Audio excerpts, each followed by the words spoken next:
Hi guys, welcome to diet academy classes. मैं हूं रमेश कुशवाहा और आज हम लोग इंडियन कॉन्स्टिट्यूशन के तहत लास्ट वीडियो में मैंने डिस्कस किया था संसद और राज्यसभा। आज डिस्कस करेंगे हम लोग लोकसभा और उसका गठन।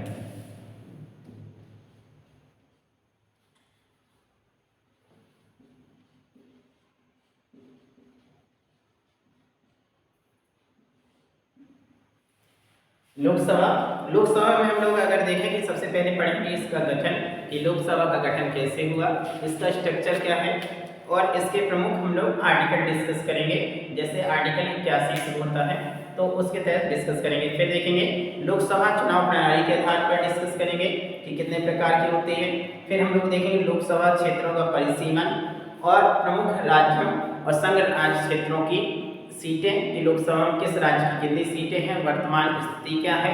और फिर इस बार देखेंगे कि लोकसभा सदस्य बनने के लिए अर्हता क्या होती है, इट मीन्स क्वालिफिकेशन, तो एक वो डिस्कस करेंगे।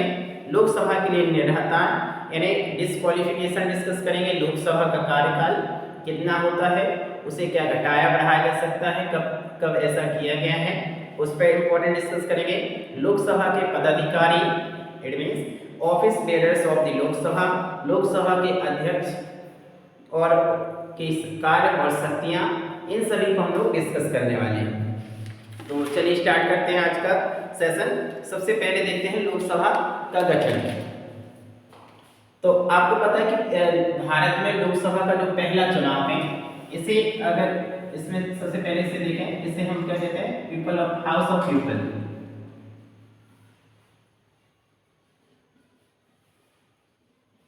हाउस ऑफ पीपल पॉपुलर रूप में इसे कई बार निम्न सदन भी बोला जाता है। राज्यसभा को मैंने डिस्कस किया था, उच्च सदन। इसे लोगों की सभा भी कहते हैं, इसलिए क्या नाम है, लोकसभा। तो क्या है, लोगों की सभा। एक तो ये है। अब अगर इसकी हम लोग डिस्कस करें कि इसका गठन सबसे पहले, तो भारत में सबसे पहले जो लोकसभा को चुनाव हुए हैं, भारत में पहली बार आम चुनाव जो हुए थे वर्ष 1951 में हुए थे। तो पहला आम चुनाव भारत में कब हुआ, 1951 में। अगर हम लोग बात करें कि सबसे पहले लोकसभा का गठन कब हुआ, तो पहली लोकसभा जो है 17 अप्रैल 1952 को गठन हुआ। कब, 17 अप्रैल 1952। आपको वनडे एग्जाम में इस तरह से अपेयर होते हैं तो उनमें ये डेट सबसे ज्यादा पूछी जाती है कि पहली लोकसभा का गठन कब हुआ था। तो 17 अप्रैल 1952 को हुआ था, ये आपको याद रखना है। अब इसके अगर देखें पहली बैठक कब हुई, तो अप्रैल में इसका गठन हुआ, लेकिन इसकी पहली बैठक 13 मई 1952 को हुई। तो पहली यदि बैठक देखें, ये इसका गठन है, इसकी पहली बैठक 13 मई 1952 को हुई। तो ये भी आपको याद रखना है कि लोकसभा की पहली बैठक कब हुई थी, 13 मई 1952 को। अब अगर देखें कि राज्यसभा की संरचना से संबंधित जो प्रावधान है, आपको सभी को जैसे पता है कि किसमें है, अनुच्छेद 81 में। तो लोकसभा की जो संरचना है वो किसमें है, आपके आर्टिकल 81 में। आपको पता है कि जो संसद है उसका गठन किसमें है, आर्टिकल 79 में, जबकि 80 में क्या है, राज्यसभा का है, और लोकसभा का किसमें है, अनुच्छेद 81 में।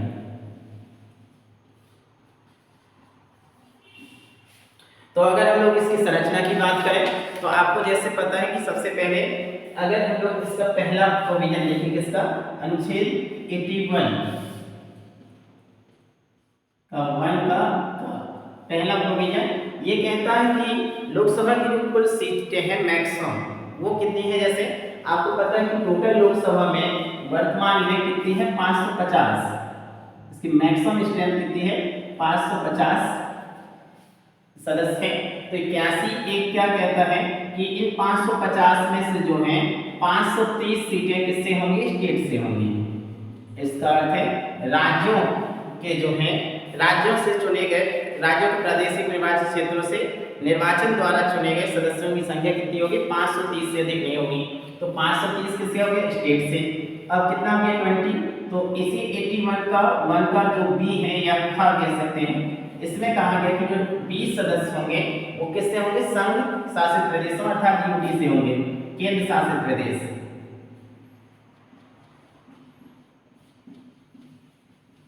यूनियन टेरिटरी यूटी से होंगे। तो टोटल कितने होंगे 530। इसके अलावा आपने और पढ़ा होगा कि चूंकि क्या है, जैसे 330 और 331 आर्टिकल भी लोकसभा की संरचना से संबंधित है। एक कौन सा है 330, यदि डिस्कस करूं मैं तो 330 क्या देता है, रिजर्वेशन देता है लोकसभा किसको, एससी और एसटी समुदाय को। लोकसभा में अनुसूचित जनजातियों और जातियों और जनजातियों के लिए क्या है, आरक्षण है।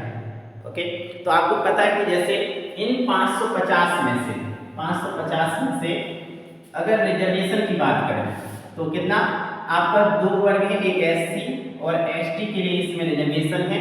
तो जो आपका इसके लिए है अनुसूचित जाति के लिए कितनी संख्या है, 84। शेड्यूल कास्ट अनुसूचित जाति, इसके लिए कितनी सीटें रिजर्व है, 84, सिंपल सा। और जो जनजाति है एसटी के लिए, उनकी कितनी संख्या है, 47। कितने हैं इसके लिए, एसटी के लिए, जनजाति के लिए कितनी है, 47। ओके, तो इसका अर्थ है 550 वर्तमान में। इसके अलावा एक आर्टिकल और है 331। ये कहता था कि यदि लोकसभा में राष्ट्रपति की राय में लोकसभा में आंग्ल भारतीय समुदाय का प्रतिनिधित्व क्या है, कम है, तो वो 2 मेंबर को लोकसभा सदस्य में नियुक्त कर सकता है। लेकिन जनवरी 2020 में इसमें क्या थे, एंग्लो इंडियन आंग्ल भारतीय राष्ट्रपति ने मनोनीत करता था। लेकिन जनवरी 2020 में, किसमें, जनवरी 2020 में इस कॉन्सेप्ट को कि जो एंग्लो इंडियन को अपॉइंट करता था राष्ट्रपति, इसको लोकसभा और जो राज्य की विधानसभा है उनसे समाप्त कर दिया गया है। इसका अर्थ अब इनकी नियुक्ति नहीं होती है। इसलिए ये जो 2 मेंबर इसके तहत नियुक्त होते थे, अब ये नहीं होते हैं। इसलिए टोटल स्ट्रेंथ कितनी है, 585, ना कि 552।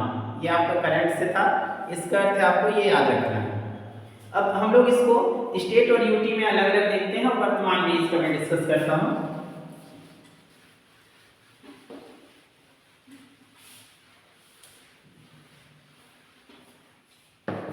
इट मींस मैक्सिमम स्ट्रेंथ कितनी है, समय अगर सैंक्शन मैक्सिमम बोले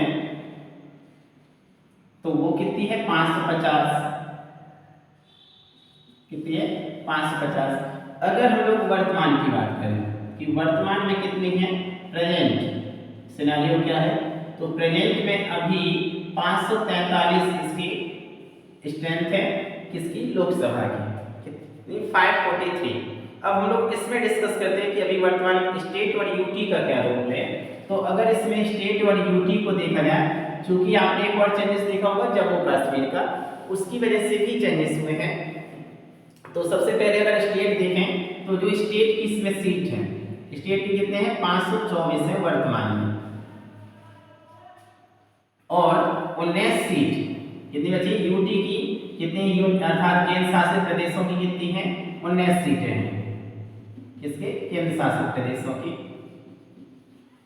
और राज्यों का जो प्रतिनिधित्व है कितना है, 524 सदस्य जो है राज्यों से निर्वाचित होकर आते हैं, 19 इस समय यूटी से। अगर इन 19 में हम लोग बात करें कि कितने, तो आपको पता है कि अभी भारत में ओके कितने राज्य हैं, सिंपल से अगर देखा जाए तो इनमें से 524 जो है आपके 28 राज्यों में से हैं, और 8 यूटी है वर्तमान में। आपको पता है सभी को कि 8 केंद्र शासित प्रदेश हैं, उनमें से अगर देखें किन शासित प्रदेशों में कितनी सीटें हैं, तो आपको कुछ चीज याद रखनी है। जैसे अगर यहाँ डिस्कस करूँ मैं, आपको दिल्ली की सभी को याद है कि कितनी है, 7 लोकसभा सीटें हैं, दिल्ली की कितनी है, 7। अब इसमें एक चेंजेस हुआ है, कौन सा, कि जो आपका जम्मू और कश्मीर है, जम्मू कश्मीर की यहाँ पे 5 सीटें आ गई हैं, ओके। और एक आपको पता है किसकी आ गई है, लद्दाख की। ये चेंजेस है, लद्दाख की कितनी, 1। तो ये टोटल आप देखें अगर इधर कितने हो गए, देखिए 7 5 12 और 1 13 पे 3 की हो गई। अब एक चेंजेस ये है कि आपको पता है कि 2 यूटी थी, एक दादरा और नगर हवेली, और दमन और दीव को एक साथ कर दिया गया है। पहले 9 यूटी हो गई थी, तो जो दादरा और नगर हवेली आपकी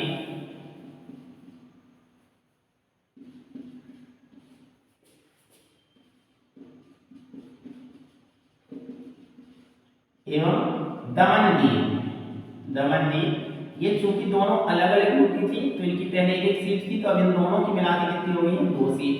तो आपने देखा 2 अगर ये मिला दिया जाए तो टोटल कितनी आएंगी 15। अब 15 ये हो गए किसकी 4 यूटी की, 1 2 3 4 की ही हुई कितनी 15। और बाकी जो 4 यूटी हैं केंद्र प्रदेश से उनकी केवल एक सीट है। उनकी क्या है एक सीट है। जैसे आप पुडुचेरी की देखें तो एक है, पौंडीचेरी की पुडुचेरी जिसे कहते हैं एक है। आप अगर लक्षद्वीप की बात करें तो उसकी एक है, और साथ ही किसकी अगर आप अंडमान निकोबार की देखें तो उसकी एक है, और चंडीगढ़ की कितनी है एक है। तो इस तरह से कितने हो जाएंगे टोटल 19 सीट इस समय किसकी है केंद्र शासित प्रदेशों की है, जबकि 524 कहाँ से हैं 28 राज्यों से हैं। और अगर रिजर्वेशन की बात करें इनमें 543 में रिजर्वेशन को डिस्कस करें तो आपको सिंपल सा ये रहेगा कि 412 सीटें क्या है यूआर की है। 543 में देखें तो 412 यूआर, इसका अर्थ है अनरिजर्व्ड है।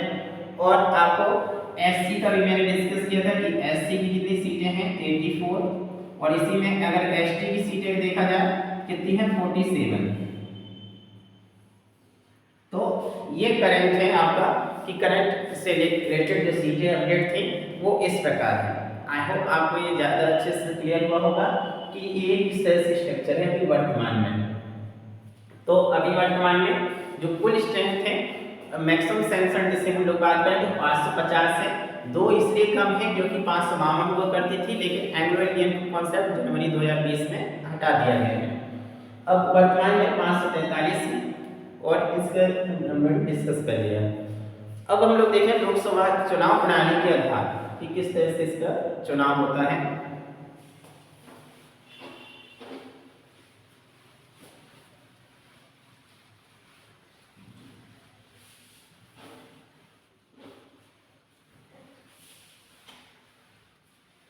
इससे पहले मैं एक चीज और डिस्कस कर दूं कि जैसे किस राज्य की सबसे अधिक है, तो अगर इस 543 जो अभी हमने डिस्कस किया इसमें सर्वाधिक सीट किसकी है आपकी यूपी की। यूपी कितनी है लोकसभा सीटें 80 सीटें हैं।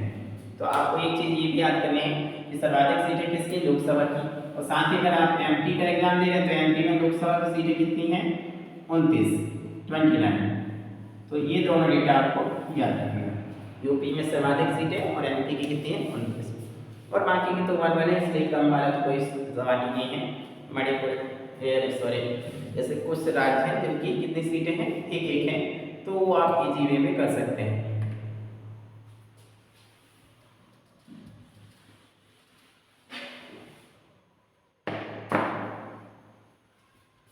मणिपुर की 2 सीटें हैं अगर याद करना है, गोवा की 2 सीटें हैं, अरुणाचल प्रदेश की 2 सीटें हैं, तो और सिक्किम की 1 है, बस ये याद रखना है। सबसे कम किसकी है सिक्किम की केवल 1 सीट है, बाकी की 2 हैं।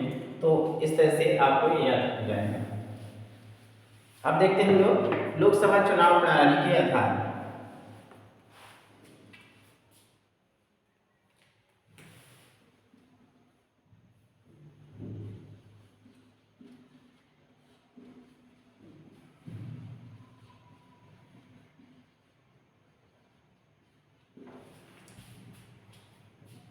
लोकसभा चुनाव प्रणाली के आधार किस किस तरह से इसका हो सकता है। तो एक अगर हम लोग बात करें तो सबसे प्रादेशिक प्रतिनिधित्व प्रणाली है, टेरिटोरियल वाली है आपकी। कौन सी प्रादेशिक प्रतिनिधित्व प्रणाली।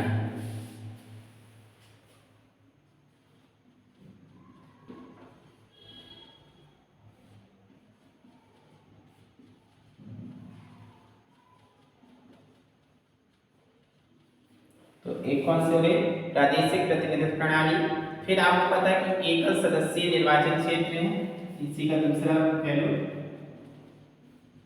एकल सदस्यीय निर्वाचन क्षेत्र। दूसरा देखें कि प्रत्यक्ष निर्वाचन है, जैसे हमने राज्यसभा में डिस्कस किया था तो उसमें क्या था अप्रत्यक्ष निर्वाचन था। इसमें देखा जाए तो कैसा है प्रत्यक्ष निर्वाचन है। प्रत्यक्ष निर्वाचन का है जब लोग सीधे वोट डालते हैं, जनता के द्वारा इसमें सदस्यों का चुनाव होता है। क्या है? प्रत्यक्ष निर्वाचन। ओके। और दूसरा जो है आपका पहले खंभा, सबसे पहले खंभा छूने की पद्धति। Okay, first pass the post system. ये आप जो अभी यूज होता है, सबसे पहले खंभा छूने की पद्धति।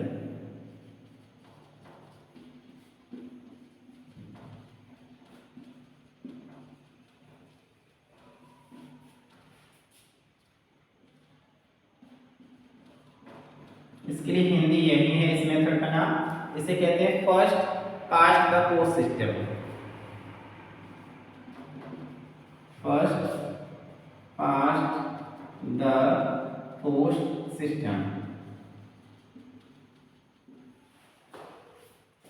देखिए इसकी हिंदी कुछ भी नहीं मिली, तो इसलिए ये कह दिया गया कि सबसे पहले खंभा छूने की पद्धति। वन बाय वन हम लोग डिस्कस करते हैं। सबसे पहले देखते हैं प्रादेशिक प्रतिनिधित्व प्रणाली।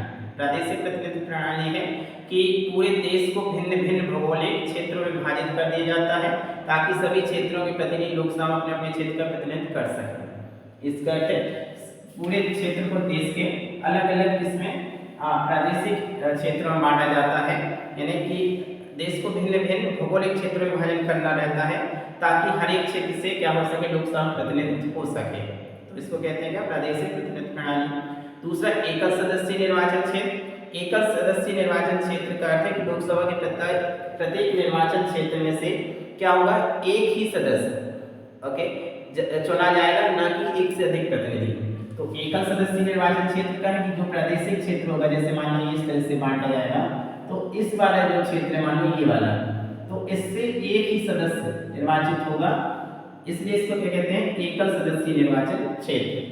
प्रत्यक्ष निर्वाचन को मैंने अभी डिस्कस किया था कि जनता सीधे तौर पर अपने प्रतिनिधि का चुनाव करेगी। प्रत्येक निर्वाचन क्षेत्र से जनता सीधे अपने वोट के द्वारा, यानी जनता सीधे अपने प्रतिनिधि का क्या करेगी? चुनाव करेगी, यानी वोट अपनी कास्ट करेगी, प्रतिनिधि का चुनाव करेगी। तो सिंपल सा ये है कि इसे सेम कर दिया जाए। अगर हम लोग देखें इसमें, एक आपने आयु का पढ़ा होगा कि एज कितनी होगी, तो यानी यूनिवर्सल एडल्ट जो है आपका फ्रेंचाइज एडल्ट, उसके तहत देखते हैं। अगर तो सबसे पहले अगर देखें एडल्ट फ्रेंचाइज के आधार पर जो एक चेंजेस किया गया था, पहले जो है वोट डालने की जो आयु थी कितनी थी? 21 वर्ष थी। अब अगर देखें आपने पढ़ा होगा कि इसके तहत 61वां संविधान संशोधन था 1988 में, जिसके तहत जो वोट की मत डालने की आयु 21 वर्ष से घटाकर कितनी कर दी गई है? 18 वर्ष।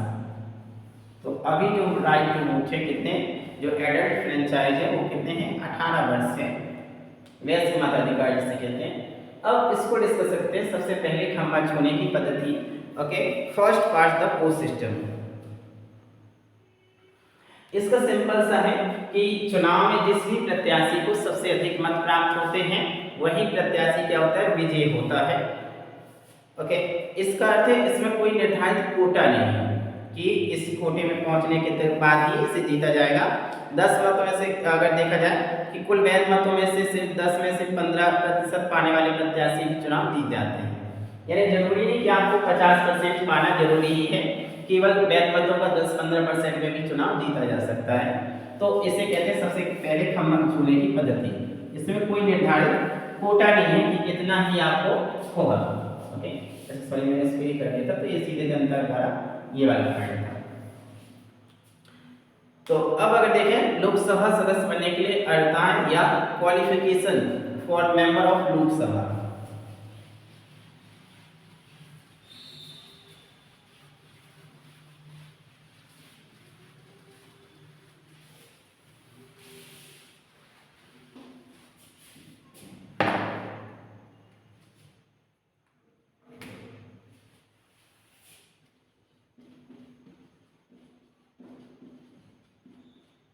ओके, लोकसभा सदस्य के लिए अर्हता।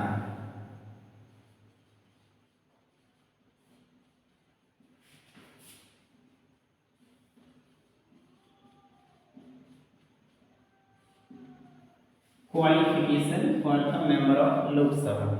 तो जैसे सभी आपको किसी भी के अगर लिखना होगा था तो सबसे पहले तो कॉमन रहती है कि उसे भारत का नागरिक होना चाहिए, ये तो हर एक के लिए कॉमन है। तो सबसे पहले कैसा हो, उसे भारत का नागरिक होना चाहिए।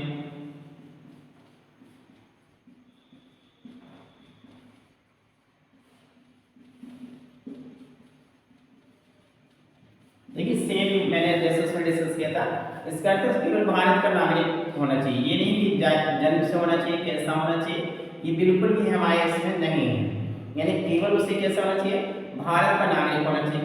क्योंकि आपको ये कंफ्यूजन हो सकता है कि लोकसभा का सदस्य ही क्या बन सकता है, प्रधानमंत्री। तो क्या प्रधानमंत्री के लिए जन्म से भारत का नागरिक होना जरूरी है? तो बिल्कुल नहीं है, केवल उसे भारत का नागरिक होना चाहिए, यही लिखा हुआ है संविधान में। दूसरी चीज, लोकसभा के लिए कितनी आयु प्राप्त करना चाहिए, तो उसे कम से कम किस वर्ष कितने होने चाहिए, 25 वर्ष की आयु उसकी कंप्लीट हो चुकी हो। तो लोकसभा सदस्य बनने के लिए जो न्यूनतम आयु बताई गई है संविधान में प्रावधान है वो कितना है, 25 वर्ष है। इसका अर्थ अगर पूछा जाए कि भारत के प्रधानमंत्री बनने के लिए न्यूनतम आयु कितनी है, तो आपको पता है कि प्रधानमंत्री किससे, लोकसभा या राज्यसभा का सदस्य होना चाहिए। तो इसका अर्थ केवल 25 वर्ष, मिनिमम एज कितनी है, 25 वर्ष। अगर इसके तीसरा देखें कि भारत सरकार या किसी राज्य सरकार के अधीन किसी लाभ के पद पर नहीं होना चाहिए, तो एक ये इंपॉर्टेंट है, ऑफिस ऑफ प्रॉफिट नहीं होना चाहिए। तो अगला क्या है, लाभ का पद धारण नहीं करना चाहिए, इसका अर्थ है ऑफिस ऑफ प्रॉफिट ना हो।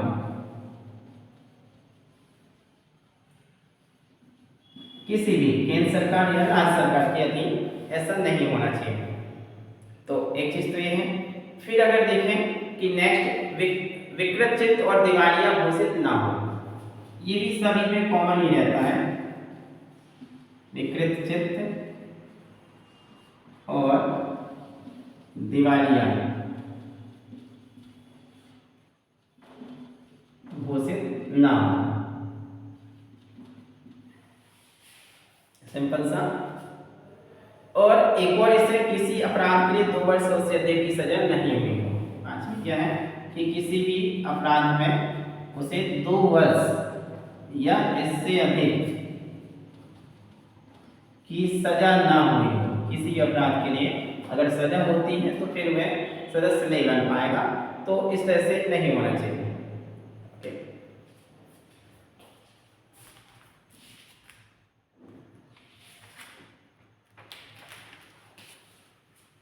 अब अगर मान लो इनमें से कोई मेंबर ऐसा है जो किसी SC ST के क्षेत्र से चुनाव लड़ना चाहता है, तो सिंपल सा वह उसी वर्ग का होना चाहिए। अगर कोई सीट रिजर्व है इसके लिए, SC ST के लिए, तो फिर उसी कैटेगरी का ही व्यक्ति चुनाव लड़ सकता है।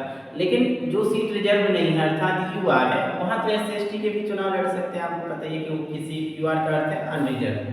ओके, अब अगर देखें लोकसभा सदस्य के लिए निरंतर, इसका अर्थ है disqualification for member of Lok Sabha, तो उसको डिस्कस करते हैं।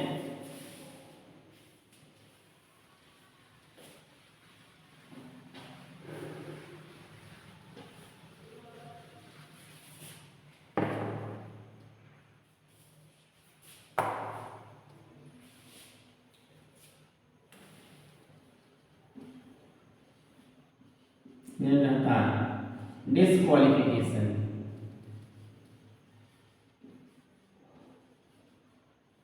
For member of Lok Sabha.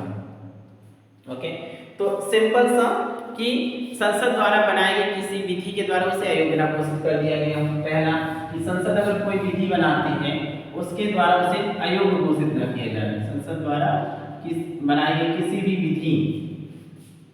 विधि के द्वारा उसे अयोग्य घोषित ना पाया गया हो या अयोग्य घोषित ना किया गया हो। अगर ऐसा किया जाता है तो उसकी सदस्यता क्या हो जाएगी, निरस्त कर दी जाएगी, समाप्त कर दी जाएगी। तो एक तो एक घर अगर किसी विधि द्वारा अयोग्य घोषित कर दिया जाता है तो फिर क्या होगा, वो मेंबरशिप उसकी टर्मिनेट हो जाएगी, समाप्त हो जाएगी। दूसरी चीज, अगर कोई भी न्यायालय ये घोषणा कर दे कि यह व्यक्ति क्या ऐसा है, विकृत चित्त वाला है, अनसाउंड माइंड का है, विकृत चित्त, तो वो तो उसमें हो ही जाएगा, अभी हमने डिस्कस किया कि विकृत अगर होगा। तीसरी चीज यदि देखें कि भारत सरकार किसी राज्य सरकार के अधीन कोई लाभ का पद धारण करता है तब भी उसकी मेंबरशिप क्या हो जाएगी, टर्मिनेट हो जाएगी। ओके, और दूसरी चीज कि वह कैसा घोषित कर दिया जाए, दिवालिया घोषित कर दिया जाए तो क्या हो जाएगा, उसका टर्मिनेशन हो जाएगा। अब अगर हम लोग देखें लोकसभा का कार्यकाल, तो जैसे अगर देखा जाए तो लोकसभा एक स्थायी सदन नहीं है। ओके, इसका अर्थ निरंतर चलने वाला सदन नहीं है राज्यसभा की तुलना में, लेकिन इसका एक फिक्स कार्यकाल होता है। जो लोकसभा का कार्यकाल आपको पता है कि जैसे लोकसभा कार्यकाल आम चुनाव के पश्चात इस सदन की पहली बैठक से 5 वर्ष निर्धारित किया गया है कि जैसे इस सदन की क्या हो, पहली बैठक होगी, तो पहली बैठक जैसे चुनाव हुआ उसकी पहली बैठक हुई, पहली बैठक से 5 वर्ष इसका निर्धारित किया गया कार्यकाल। ओके, क्या किया है, 5 वर्ष। लेकिन आपको पता है कि परंतु विशिष्ट स्थितियों में आपातकाल की अवधि में इसे एक बार में 1 वर्ष तक बढ़ाया जा सकता है। एक बार कितना होगा, अधिकतम 1 वर्ष के लिए बढ़ाया जा सकता है। ओके, जबकि आप कह सकते हो आपातकाल की समाप्ति पर 6 माह से अधिक नहीं हो सकती है। तो ये डिस्कस हम लोग आपातकाल वाला करेंगे। अब अगर देखा जाए कि किसी भी समय विघटित करने का अधिकार है राष्ट्रपति द्वारा, लोकसभा को 5 वर्ष के भीतर किसी भी समय विघटित करने का अधिकार है, लेकिन किसको है, राष्ट्रपति को है। तो एक चीज ये इंपॉर्टेंट है।